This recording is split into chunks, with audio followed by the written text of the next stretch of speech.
Aku di Papua, aku hitungannya pinter Kak. Aku selalu ranking 1. Pas aku pindah ke Salatiga, boom, ranking 20. Aku sampai nangis pulang aja ke Papua. Atapnya cuma jerami, bawahnya tanah. Terus cuma satu ruangan. Terus aku waktu itu kelas 1, aku gabung sama kelas 2, kelas 3 gitu. Gurunya cuma satu gitu. Dan yang buat aku kaget, teman-teman aku nggak pakai baju. Cuman aku yang pakai baju waktu itu gitu. Katanya hari pertama kuliah udah merasa bahwa kayaknya saya mengambil keputusan yang salah. Betul sekali. Kenapa? Akhirnya sampai aku masuk Idol itu momen dimana dia bilang dia masuk ke kamar, terus dia berlutut, terus dia berdoa dan dia bilang, Tuhan, aku minta ampun kalau dulu aku pernah kutuk Lia. Aku panggilan rumahnya Lia. Aku pernah mengutuk Lia waktu dia nggak kuliah. Dia bilang, kamu nggak akan jadi apa-apa, kamu nggak akan bisa apa-apa, kamu terserah hidupmu seperti apa, kamu bukan anakku lagi. Kegagalan bukan akhir dari segalanya, kesuksesan juga tidak selalu ada selamanya. Suka duka silih berganti, tapi keyakinan untuk terus melangkah itu yang harus dimiliki. Dan di Zero to Hero hari ini, saya bersama sosok yang luar biasa, Noella. Hai Kak Meli.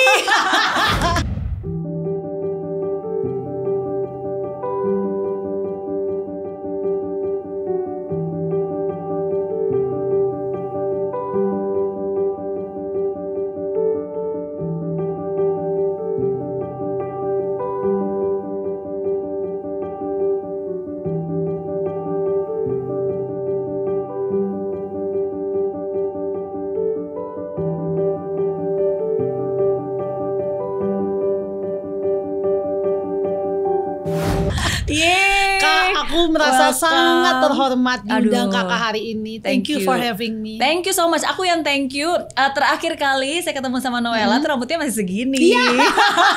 Lebih pendek dari Kakak ya? Lebih pendek. Segini, bener-bener. Betul. Karena waktu itu kita acara bareng-bareng di Semarang. Betul. Ya kan? Itu berapa tahun yang lalu Kak, ya? aduh kayaknya 4 tahun lalu apa ya? Iya, dilihat dari panjangnya rambut kalau segini sampai segini berarti selama itu kita gak ketemu. Iya, tapi happy to see you again. Terima kasih Kak, aku juga sangat happy bisa ketemu Kak. Sama-sama, selalu bubbly, selalu ceria, selalu penuh dengan energi. Thank you Kak. Gitu, itu emang udah ciri khas dan emang kepribadian kamu dari kecil ya? Sepertinya iya. Sepertinya iya. Oke, tapi kalau kita dengar Noella, ini perpaduan yang unik dan luar biasa ya. Jadi Batak ditambah Papua sama dengan Noella. Yes. Gitu. Saya adalah anak 1000 pulau. Kayaknya Indonesia sejati itu ada di diri saya gitu. Karena saya dari Papua, mama Batak, tapi dari saya lulus SMP saya sekolahnya di Jawa, di Sidoarjo. Saya kuliah di Surabaya, kemudian saya nyanyi keliling Indonesia di kafe-kafe. Jadi saya selalu menyebut diri saya si Bolang, anak 1000 pulau. Oh sih, karena memang dari ujung ke ujung iya, ya. Benar. Oke, tapi lahir di Papua. Lahir di Papua. Berapa lama tinggal dan besar di Papua? Aku lahirnya di Wamena sampai lulus. Aku di Papua itu sampai kelas 4 SD. Kemudian papaku itu dapat sekolah pendeta di UKSW Salatiga. Jadi kelas 4 SD kami sekeluarga pindah ke Salatiga. Sampai kelas 2 SMP kami balik lagi ke Papua. Jadi cuma 1 tahun SMP kelas 3. Terus aku dapat beasiswa dari Departemen Pendidikan Pusat untuk anak-anak Papua yang berprestasi. Dikirimlah SMA di Sidoarjo. Gitu. Jadi memang sempat bolak-balik pindah-pindah ya. Betul. Oke, tapi pengalaman 1 tahun ketika waktu SD pada saat itu, walaupun waktunya singkat, tapi itu menjadi pengalaman yang cukup memorable. Memorable dalam arti bukan berarti indah ya, tapi itu is a culture shock dan itu sempat menjadi satu hal terberat yang harus kamu alami di usia muda pada saat itu ya. Betul, waktu pindah itu. Iya. Betul. Apa yang terjadi waktu itu? Jadi aku Wamena itu kota kecil Kak. Wamena tuh kota kecil. Sampai sekarang pun masih kota kecil gitu. Jadi dan papaku tuh pendeta, jadi sering terbang ke pedalaman Papua untuk tugas di sana. Nah, aku tuh dekat banget sama papa. Dari kecil kalau papa terbang ke pedalaman, aku ikut gitu. Aku inget aku tuh jalan kaki berkilo-kilo sama papa untuk ke satu tempat untuk doain orang gitu. Kita sampai di rumahnya, wah kaki kita berdarah, nggak tahu lah kita injak apa aja gitu kan. Maksudnya sepedalaman itu Papua gitu. Aku ingat waktu itu keluarga aku pernah ikut papa karena 1 bulan di pedalaman. Kami sekolah. Kami pindah sekolah, namanya anak kelas 1 SD masih semangat ya Kak sekolah ya. Tapi waktu sampai di sana atapnya cuma jerami, bawahnya tanah, terus cuma 1 ruangan. Terus aku waktu itu kelas 1 aku gabung sama kelas 2, kelas 3 gitu. Gurunya cuma 1 gitu. Dan yang buat aku kaget, teman-teman aku nggak pakai baju. Cuman aku yang pakai baju waktu itu gitu. Itu hal yang apa ya? Hal yang untuk anak umur 6-7 tahun itu hal yang mungkin sangat mengagetkan buat aku. Ketika aku pindah ke Salatiga, gedung sekolahku 2 lantai, ada kantin, ada lab, ada perpustakaan, dan kelas 1 aja ada 1A, 1B apa segala macam gitu. Terus aku melihat segala macam fasilitas itu dibanding dengan aku di Papua, itu kayak itu hal yang membuat aku sangat tercengang. Aku kaget banget gitu. Kayak wah, kenapa tempat aku bisa setertinggal itu gitu. Dan aku waktu di Salatiga aku dapat banyak sekali fasilitas. Dan salah satu hal yang membuat aku cukup stres di anak usia segitu adalah aku di Papua aku hitungannya pinter Kak. Aku selalu ranking 1. Pas aku pindah ke Salatiga, boom, ranking 20. Aku sampai nangis pulang aja ke Papua. Makanya karena mungkin belum bisa bersaing gitu. Karena kalau di Papua ya fasilitasnya cuma segitu. Di Salatiga banyak yang lebih pintar, banyak lebih maju gitu. Aku ngerasa aku sangat tertinggal gitu dari segi culture maupun segi waktu itu otak waktu itu. Tapi puji Tuhan aku punya orang tua yang sangat baik. Jadi mamaku tuh pulang sekolah dia ulang lagi apa? Aku belajar lagi di rumah, nulis lagi. Jadi nangis-nangis diajarin sama dia sampai akhirnya SD dari ranking 20-an terbelakang itu sampai ya SMP aku bisa masuk 5 besar di sekolah gitu. Jadi ya itu hal yang cukup shock untuk dialami di anak usia segitu sih Kak. Tapi aku bersyukur hal itu terjadi. Iya memang sesuatu yang wajar ya. Karena kan pindah ke lingkungan yang baru, bukan hanya lingkungannya saja yang berbeda, tapi kan juga culture-nya sedikit berbeda. Dan apalagi temannya juga semua baru ya, dan apalagi namanya juga anak-anak ya. Ketika mereka berkomentar, ketika mereka melakukan pertemanan, mungkin tidak sedewasa orang dewasa pada umumnya. Betul sekali ya kan? Betul. Orang dewasa aja kadang-kadang kekanak-kanakan gitu, apalagi anak-anak. Dalam arti kadang-kadang mungkin mereka maksudnya bercanda, ya tapi itu bisa jadi melukai hati. Betul. Waktu kecil juga sempat dibilang hitam, keriting. Ya dibully mungkin dibully secara fisik karena kalau sekarang aku menyadari kalau mungkin karena kurangnya edukasi. Waktu di Salatiga gak banyak orang Papua, gak banyak orang yang berkulit hitam dan berambut keriting. Dan kebetulan SD tempat saya sekolah itu memang salah satu SD yang paling bagus di kota Salatiga, dan rata-rata memang anak-anak pintar di situ. Dan rata-rata ya berkulit putih dan berambut lurus. Jadi ketika tiba-tiba ada satu orang yang sangat berbeda, tentu saja itu menjadi pusat perhatian gitu.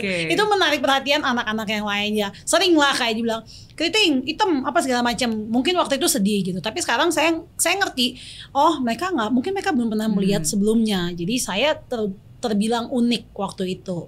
Memang sedikit banyaknya efek terhadap hati dan mental. Saya dulu lama loh Kak, selalu kayak malu punya rambut keriting. Jadi kalau waktu SMP, SMA tuh udah ada bonding terus gitu.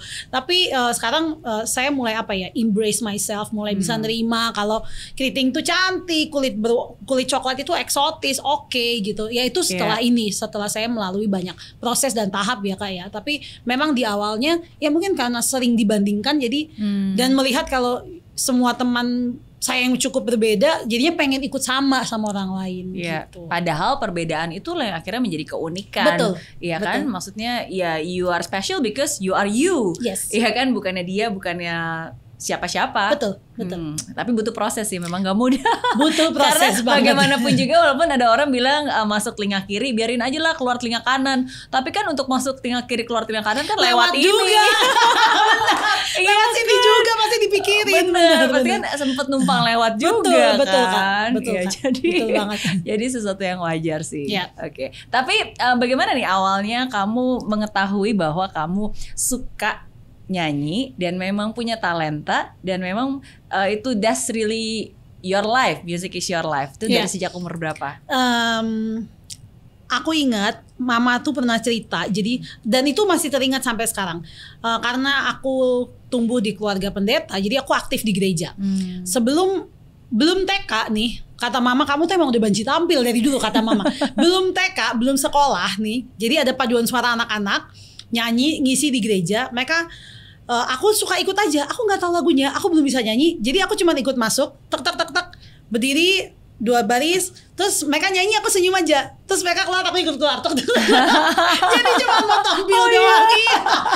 Dan memang mungkin rasa percaya diri sejak dini sudah ada, sejak masih kecil. Jadi sejak itu setelah mama tahu kalau aku suka nyanyi, papa tuh suka kayak, ayo nyanyi di Natal ya, oke, nyanyi di Paskah ya, oke, main drama ya, oke, apapun yang disuruh, baca puisi ya, oke. Aku tuh pernah menjadi penyiar cilik di Wamena, masih TK, dan mewawancarai bupati, terus anggota TNI apa segala macem. Jadi mereka kasih list pertanyaan, aku tanya. Wow. Iya, itu mama cerita. Dan jadi ternyata dari TK aku dapat honor, Kak. Aku iya. Dan mama baru cerita, dan aku kayak, oh mungkin memang dari kecil tuh ada rasa percaya diri untuk tampil di depan umum tuh nggak takut. Jadi aku sangat mudah disuruh untuk tampil di acara apapun.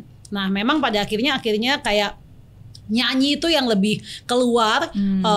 Jati dirinya itu ya itu aku menyadarinya setelah malah lulus SMA gitu. Jadi aku SMP udah ngeband, SMA aku ngeband. Nah lulus SMA aku kuliah. Aku ingat aku ke satu kafe yang ada live musiknya. Terus bagi aku penyanyi yang lagi nyanyi di panggung itu keren banget. Jadi aku tuh nggak pernah punya cita-cita jadi artis, Kak. Aku cuman kayak pengen, ya ampun mau nyanyi di panggung aja tuh udah seneng banget gitu. Jadi kayak nyanyi tuh, ya nyanyi is my passion gitu. Aku tidak pernah bahkan kalau ditanya waktu ikut Idol, kamu ini nggak mikir jadi juara nggak? Enggak. Karena aku cuma mau nyanyi aja. Karena ya segitu cintanya aku sama nyanyi. Aku cuman pengen ada di panggung, nyanyi, udah gitu aja. Oke. Dan memang berawal dari sebuah keinginan kan. Betul, tapi dari keinginan itu ya akhirnya bisa menumbuhkan talenta-talenta, dan akhirnya keinginan itu membuka kesempatan juga. Betul. Yang awalnya kamu duduk di kafe ngelihat, wah enak, wah keren banget nih penyanyi di kafe. Akhirnya kamu juga jadi nyanyi dari kafe ke kafe kan. Betul. Ya kalau dalam istilah yang kamu bilang, ngamen dari kafe ke kafe. Betul. Saya pengamen keliling. Kak, boleh sambil nggak? Oh iya, boleh dong. Saya pecinta kopi. Noella tuh pecinta kopi banget ya. Yes. Ini kopi aren susu ya. You like it, especially pasti suka. Silakan.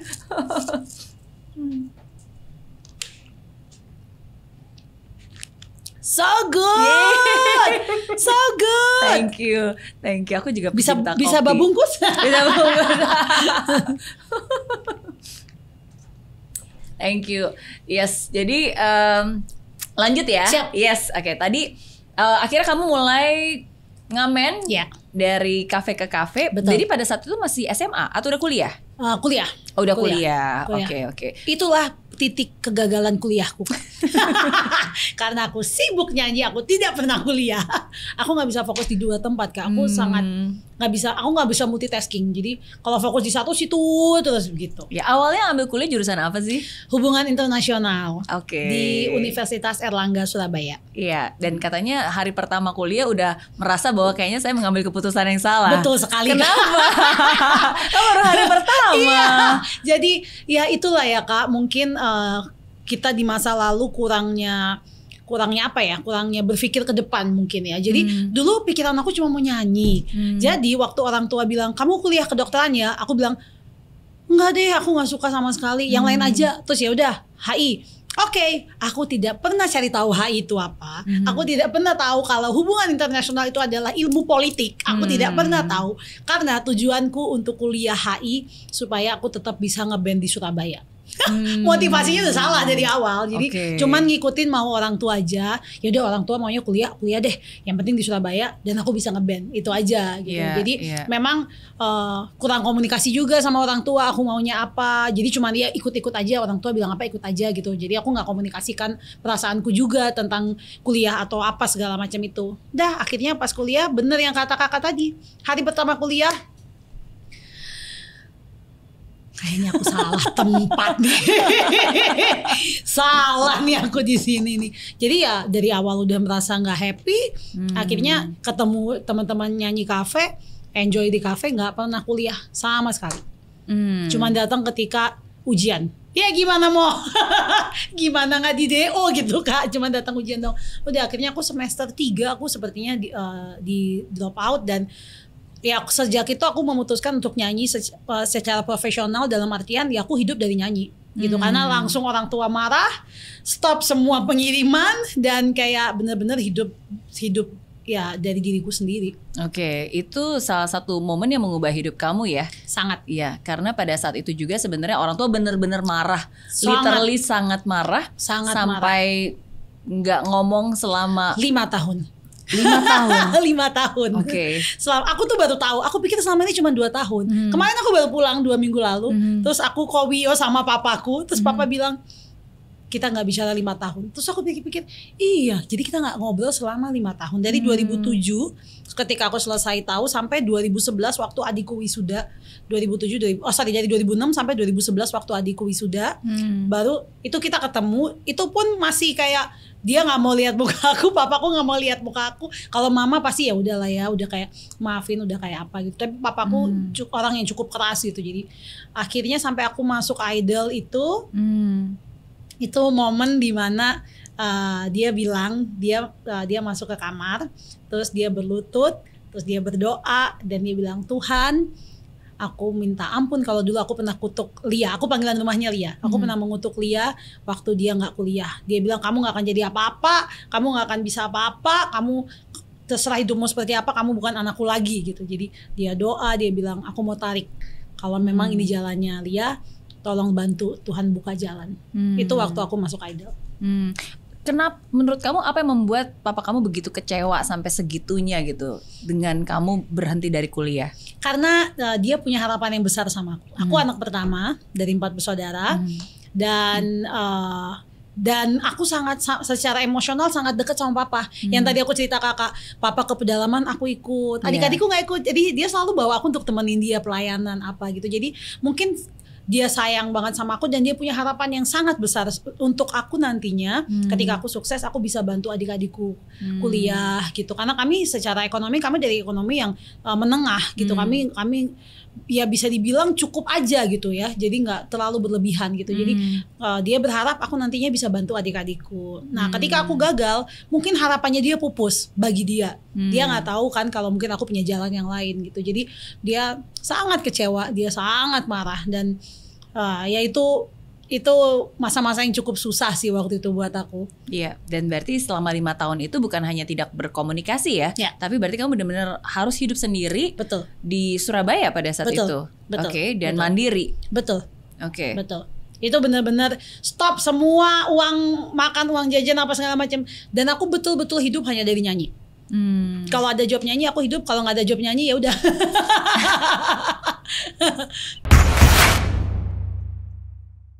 I put all my energy, all my effort, semuanya aku taruh di situ, di taruhan terakhirku, di usia terakhirku di Idol itu. Dari Gubernur Papua kasih 200 juta berbentuk voucher dibagi ke masyarakat Papua di seluruh jalanan untuk SMS aku. Wow.